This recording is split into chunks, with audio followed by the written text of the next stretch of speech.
Get ready for a whirlwind of renewable energy news that is lighting up the world. From solar-powered homes to massive music stages and even saving Europe from scorching heat waves. We've got it all covered. My name is Zoe, I work at the Solar Centre, and welcome to an electrifying edition of your favourite renewable energy news. Let's get going.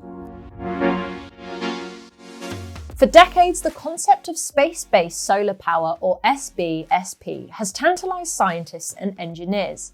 The idea: harvest energy from the sun using satellites orbiting the Earth and beam it down to the Earth for use. The potential is huge, but so are the challenges. We collect solar energy through technologies like solar panels and wind turbines. However, they're limited to land usage and factors like nightfall and weather conditions.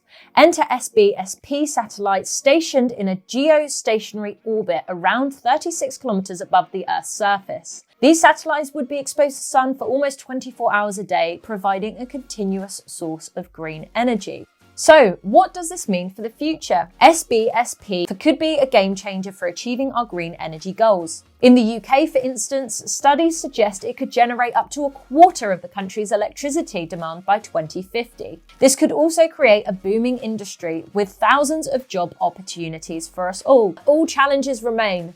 Launching the necessary equipment into space is a monumental task, both in terms of costs and mass. However, companies like SpaceX and Blue Origin are working on heavy lift launch vehicles that could bring down those costs significantly. And of course, there are risks to consider. Pollution from frequent launches and the operational complexities of managing such a massive structure in space are among them. But experts believe that these hurdles can be overcome with careful planning and innovative solutions. With the right commitment from governments and space agencies, it could be a pivotal step towards achieving a sustainable and clean energy future. So stay tuned, because the stars might just be lighting up our homes a little bit sooner than we think. The Scottish Government's Home Energy Scotland Grant and Loan Scheme has been providing financial support to households looking to make their homes more energy efficient and eco-friendly. Solar panel installations were part of this funding, but things are changing. Starting from the 27th of June of this year, the funding of solar panels and energy storage systems will only be available if they're a part of a package that includes renewable heating systems like heat pumps or high retention storage heaters, meaning it's no longer available to anyone that applies. Zero Carbon Buildings Minister Patrick Harvey explained that this shift intends to align with the goals of decarbonising heat in homes. He mentioned that the surge in applications over solar panels and batteries wasn't always connected to zero-emission heating systems, which was the main aim of that scheme. So in essence, they want to ensure that the funding is directed towards measures that have the most significant impact on reducing emissions from heating homes. But what do you think?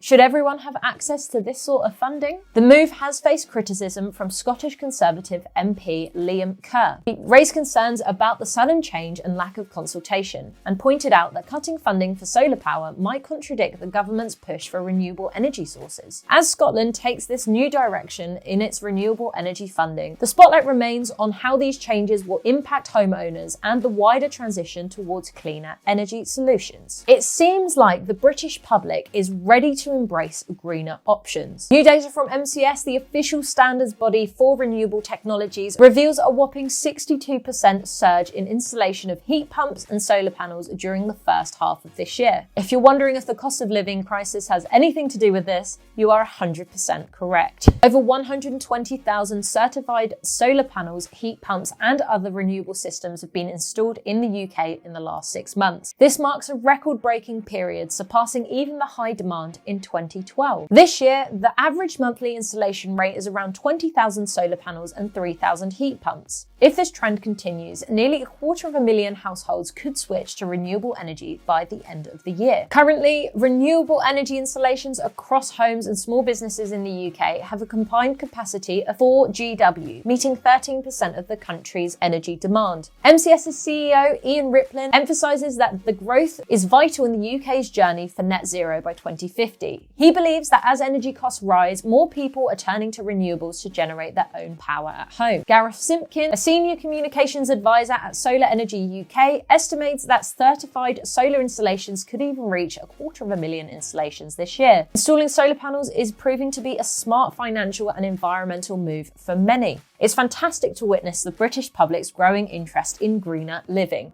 As record-breaking heatwaves grip Europe, solar power is emerging as a true hero, helping avert these energy shortages. The scorching temperatures have led to an unprecedented demand for air conditioning. But solar energy's peak production aligns perfectly with these high energy demand moments. Christian Ruby from electricity industry group Euroelectric explains that the significant growth in solar power compensates for surges caused by air conditioning. This smart strategy has been particularly effective in hot countries like Spain and Greece. Spain and Greece have been boosting their solar capacity, responding to high energy prices and the need for energy security. Spain added a record 4.5 gigawatts of solar capacity last year.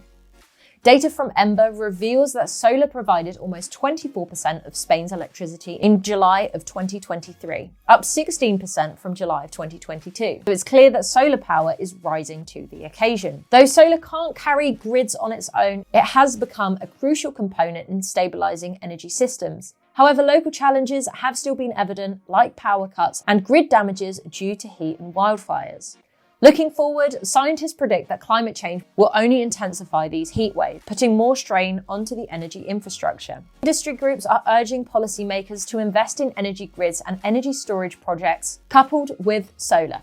And finally, for some celebrity news, Willie Nelson, along with Luck Presents, made history at the 11th annual Luck Reunion Festival in 2023. The Music, Art and Food Festival set a new bar for climate-conscious events by running its main stage on solar power instead of diesel generators. With the help of Reverb's music decarbonisation project and Overdrive Energy Solutions, the festival pioneered a renewable energy solution. Solar farms, including walk-on panels and advanced battery and inverter technology, made this possible. Lithium-ion phosphate batteries were chosen over traditional options for their efficiency and safety. They're more stable and have a lower risk of overheating. This helped create a quieter, cleaner, and safer environment. This solar-powered setup became the largest 100% renewably powered festival stage in the US.